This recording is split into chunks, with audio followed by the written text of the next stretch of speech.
Комисијата за европски прашања не одржа седница ниту денеска, иако рокот за расправа тече.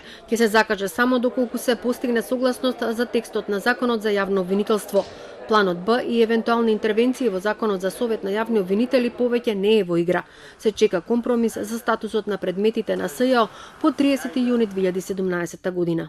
Довербата на граѓаните во институциите нема план Б, има само план А, според мене. Разликите се состојат во тоа околу судбината на специјалното јавно обвинителство и на случаевите после 30 јуни 2017 и впрочем сето тоа што е различно во видувањата помеѓу опозицијата и власта се состои околу тие прашања кои што се однесуваат на минатото, додека сите се согласуваме дека во иднина треба да имаме специјален одел во јавното обвинителство кој што ќе гони висок профил на корупција од избрани и именувани лица.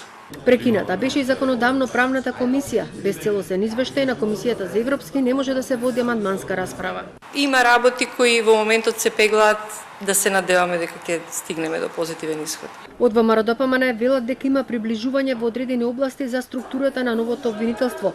Разлики се уште има. Постигнувањето заеднички текст не е лесен предизвик, но не е ни невозможен. Ако сакаме да имаме добар закон и ако сакаме да работиме за реформи во Република Македонија, не ни требаат хибридни закони. Според мене, ова е моје лично мислење, јас морам да кажам дека нас не требаат силни институции.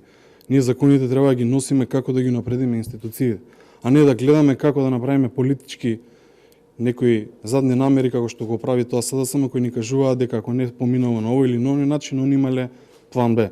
Значи, веднаш може да видиме дека они имаат своја интегра тука. Партиите треба да постигнат договор за 41 амандман. Ако има компромис, законот ќе биде ставен на пленарна седница во текот на неделава, заедно со измените на Законот за Совет на јавни обвинители.